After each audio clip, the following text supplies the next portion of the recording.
নমস্কার বন্ধুরা, শ্রাবণী রান্নাঘরে আপনাদের সবাইকে স্বাগত জানিয়ে আমি আবারও একটা রান্নার ভিডিও নিয়ে আপনাদের সামনে চলে এসেছি। আজকের আমি আপনাদের একটা টিফিন রেসিপি বানিয়ে দেখাবো। আশা করি আপনাদের ভালো লাগবে। তার জন্য কিন্তু আমার পুরো ভিডিওটা আপনাদের দেখতে হবে। আর দেখা শুরু করার আগে একটা লাইক দেবেন, সুন্দর একটা কমেন্ট করবেন আর শেয়ার করতে ভুলবেন না। তাহলে চলুন আজকের আমি টিফিন রেসিপিটা কিভাবে বানাই সেটা আপনারা একবার দেখে নিন। টিফিন রেসিপিটা বানানোর জন্য প্রথমে আমি এখানে দেখুন একটা মিক্সিং জার নিয়ে নিয়েছি। এবারে আমি এর মধ্যে দিয়ে দেব, এখানে আমি রেখেছি দেখুন আতপ চাল। আতপ চালটা কিন্তু আমি এখানে ভিজিয়ে রেখেছি 5 থেকে 6 ঘন্টা। এখানে আমি আতপ চালটা ভিজিয়ে রেখেছিলাম। এবার এই আতপ চালটা, ভেজানো আতপ চালটা মিক্সির মধ্যে দিয়ে দেব। এখানে কিন্তু আমি প্রায় 1 বাটি পরিমাণে চাল ভিজিয়ে রেখেছিলাম, সেটাই আমি নিয়ে নিলাম। আর আপনারা যদি বেশি পরিমাণের করেন তাহলে কিন্তু সমস্ত কিছু এখানে পরিমাণটা একটু বাড়িয়ে দেবেন, তাহলেই হবে। আমি এখানে প্রতিদিনের মতো আপনাদের একটা কথাই বলবো যে প্লিজ আমার ভিডিওটা আপনারা টেনে টেনে দেখবেন না, পুরো ভিডিওটা দেখুন, আশা করি আপনাদের ভালো লাগবে। দেখুন আমি কিন্তু এখানে পুরো চালটা প্রথমে নিয়ে নিলাম। এবারে আমি এর মধ্যে দিয়ে দেব দেখুন আলু। এখানে কিন্তু আমি একটা আলু সেদ্ধ করে রেখেছি, সেই সেদ্ধ করা আলুটা আমি কিন্তু এখানে দিয়ে দিলাম। এইবারে মিক্সির মধ্যে দিয়ে খুব ভালোভাবে পেস্ট করে নেব। আর যদি এতে জল দেওয়ার প্রয়োজন হয় তাহলে অল্প একটু জল দেবেন, দিয়ে এটাকে কিন্তু খুব ভালোভাবে আগে পেস্ট করে নিতে হবে। আমি কিন্তু এই চাল আর আলুর মধ্যে অল্প সামান্য একটু জল দিয়েছি, দিয়ে খুব ভালোভাবে দেখুন এটা কিন্তু পেস্ট করে নিয়েছি। পেস্টটা আমার এখানে করা হয়ে গেছে। এইবারে আমি একটা বড় সাইজের বাটি নিয়ে নেব, নিয়ে প্রথমে এই যে পেস্টটা বানিয়ে রেখেছি সেটা কিন্তু আমি এর মধ্যে আগে ঢেলে নেব। দেখুন আমি কিন্তু এর মধ্যে পুরোটা আগে ঢেলে নেব।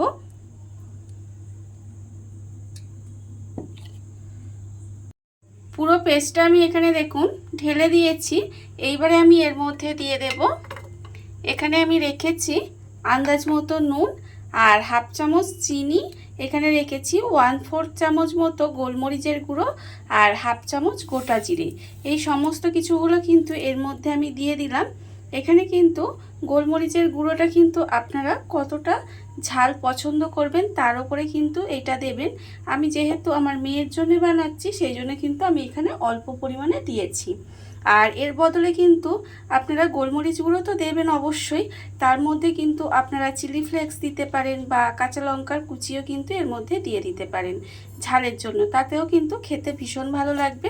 দেখুন আমি এই সমস্ত উপকরণগুলো দিয়ে খুব ভালোভাবে আগে একটু মেখে নেব। এইভাবে কিন্তু একটু খুব ভালোভাবে মিশিয়ে নিতে হবে। দেখুন এইভাবে একটু আমি মিশিয়ে নেব। আর এবারে আমি এর মধ্যে দিয়ে দেব দেখুন, এখানে আমি রেখেছি গন্ধরাজ লেবুর রস। এতে কিন্তু এই টিফিন রেসিপিটা আরও কিন্তু খেতে ভীষণ ভীষণ সুন্দর হয়।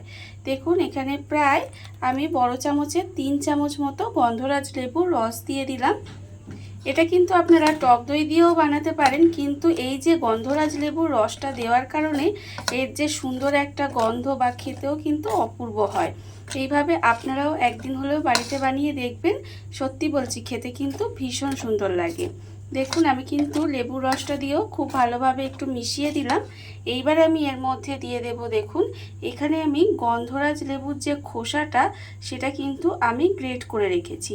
আর যেহেতু আমার এখানে লেবুটা পাকা ছিল তাই দেখুন এর খোসাটা গ্রেট করতে একটু হলুদ হলুদ টাইপের হয়েছে, সেটা কিন্তু আমি এখানে দিয়ে দিলাম।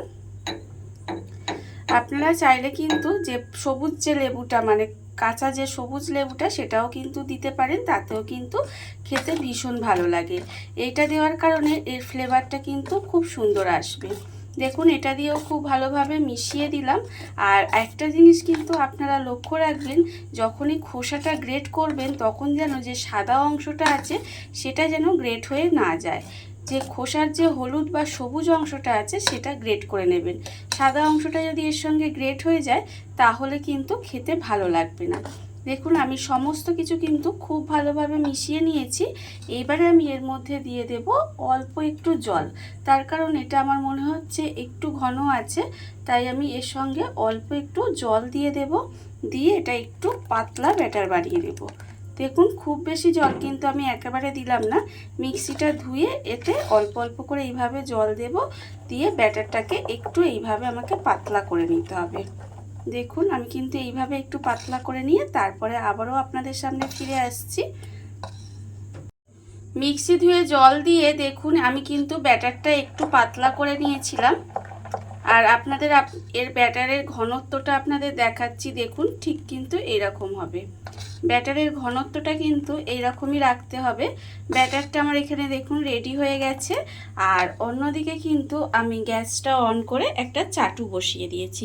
আমি এখানে চাটুতে বানাচ্ছি, আপনারা কিন্তু ননস্টিকের তাওয়ায় বানালে টিফিনটা কিন্তু আরও অনেক বেশি সুন্দর হবে। দেখুন আমি এখানে সর্ষের তেল ভাজার জন্য ব্যবহার করছি, অল্প সামান্য একটু সর্ষের তেল দিয়ে দিলাম। আপনারা চাইলে কিন্তু এই সর্ষের তেলের বদলে সাদা তেলও ব্যবহার করতে পারেন। এবারে অল্প একটু তেল দিয়ে চাটুর গায়ে কিন্তু খুব ভালোভাবে তেলটা প্রথমে লাগিয়ে নেব। এইভাবে চাটুর গায়ের মধ্যে তেলটা কিন্তু প্রথমে খুব ভালোভাবে লাগিয়ে নিতে হবে। চাটুর গায়ে দেখুন আমি কিন্তু তেলটা খুব ভালোভাবে লাগিয়ে নিয়েছি, আর এখানে আমি চাটুতে করছি বলে একটু তেলটা বেশি লাগছে। আপনারা যদি ননস্টিকের তাওয়ায় করেন তাহলে দেখবেন এতটা তেলও কিন্তু লাগবে না। আর আমার প্রথমবারে একটু বেশি লাগছে, কিন্তু এর পরের বারগুলো দেখবেন আমার কিন্তু এতটাও তেল লাগবে না, অল্প তেলে হয়ে যাবে। এবারে তেল গরম হয়ে গেছে, আমি এর মধ্যে অল্প অল্প করে এইভাবে দিয়ে দেবো। ব্যাটারটা কিন্তু আমাকে এইভাবে অল্প অল্প করে দিয়ে দিতে হবে। দেখুন দিয়ে এবারে হাতা দিয়ে এইভাবে একটু ছড়িয়ে দেব। এইভাবে একটু ছড়িয়ে দিলাম, দিয়ে আমি কিন্তু এটা ঢাকা দেব না। এইভাবে লো টু মিডিয়ামে রেখে গ্যাসটাকে একটু হতে দিতে হবে, যাতে ওপরটা বেশ শুকনো শুকনো হয়ে যায়। ততক্ষণ পর্যন্ত কিন্তু অপেক্ষা করব। গ্যাসটা লো টু মিডিয়ামে রেখে দেখুন এইভাবে একটু সময় রান্না হতে দিয়েছিলাম, এর ফলে কিন্তু ওপরটা বেশ সুন্দরভাবে শুকনো শুকনো হয়ে এসেছে। এইবারে আমি এইভাবে খুন্তির ডগা দিয়ে আস্তে আস্তে কিন্তু ধারগুলো তুলে নেব। আগে তুলে নিয়ে তারপরে এটাকে কিন্তু এইভাবে একটু উল্টে দেব। উল্টে দিয়ে আবারও কিন্তু উল্টো পিঠটা এইভাবে একটু হতে দেব। দেখুন এইভাবে কিন্তু টিফিনগুলো আমাকে সমস্ত বানিয়ে নিতে হবে, আর এইভাবে আপনারাও কিন্তু বানিয়ে দেখবেন। খুব অল্প তেল তেল মশলায় হয়ে যায়, আর এই গরমের সময় দেখবেন এইভাবে বানিয়ে খেতেও কিন্তু ভীষণ ভীষণ সুন্দর লাগে। আপনারা এইভাবে একদিন বাড়িতে বানিয়ে দেখে তারপরে কিন্তু আমাকে কমেন্ট করে জানাতে ভুলবেন না যে এটা আপনাদের কেমন লাগলো। দেখুন আমি কিন্তু উল্টো পিঠটাও এইভাবে একটু সময় হতে দেব। উল্টো পিঠটাও দেখুন আমার কিন্তু হয়ে গেছে। এইবারে আমি এটাকে তুলে নেব। দেখুন এই যে আমার একেবারে রেডি হয়ে গেছে। এবারে আমি এটাকে তুলে এইভাবে রেখে দেব, আর আবারও কিন্তু চাটুর মধ্যে খুব অল্প পরিমাণে এবার তেলটা দেব। দেখুন একদম অল্প একটু তেল দিলাম, দিয়ে আবারও কিন্তু চাটুর গায়ে খুব ভালোভাবে লাগিয়ে নিতে হবে। খুব ভালোভাবে কিন্তু যতবার আপনারা এই টিফিনটা বানাবেন ততবার কিন্তু, যেহেতু আমি আগেও বলেছি যে আমি যে চাটুতে করছি সেই জন্য অল্প অল্প করে তেল কিন্তু এর গায়ে একটু লাগিয়ে নিতে হবে। দেখুন আবারও কিন্তু তেলটা দিয়ে দিলাম, দিয়ে এবারে অল্প অল্প আবারও ব্যাটার দেব, দিয়ে কিন্তু ঠিক একইভাবে আমি যেভাবে প্রথমটা আপনাদের দেখালাম ঠিক একইভাবে কিন্তু টিফিনগুলো বানিয়ে নিতে হবে।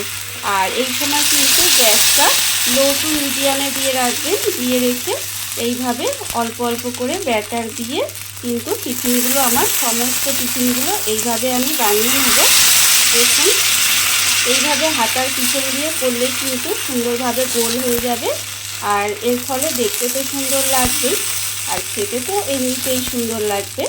দেখুন এইভাবে কিন্তু আমি প্রত্যেকটা টিফিন বানিয়ে আবারও আপনাদের কাছে ফিরে আসছি।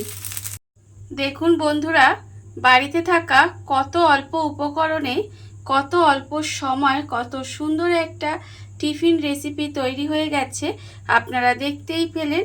আর এটা কিন্তু আমি আগেও বলেছি খেতে অসম্ভব সুন্দর হয়। এইভাবে আপনারাও একদিন হলেও বাড়িতে বানিয়ে নিতে পারেন। আর এই ভিডিওটা যদি আপনাদের ভালো লেগে থাকে, আপনারা যদি ফেসবুক থেকে দেখে থাকেন পেজটি ফলো করে দেওয়ার অনুরোধ রইল, আর যদি ইউটিউব থেকে দেখে থাকেন চ্যানেলটি সাবস্ক্রাইব করে নেওয়ার অনুরোধ রইল। তাহলে চলুন ভিডিওটা আমি এখানেই শেষ করছি। আপনারা সবাই ভালো থাকবেন, সুস্থ থাকবেন। আবারও হাজির হব নতুন কোনো রান্না নিয়ে।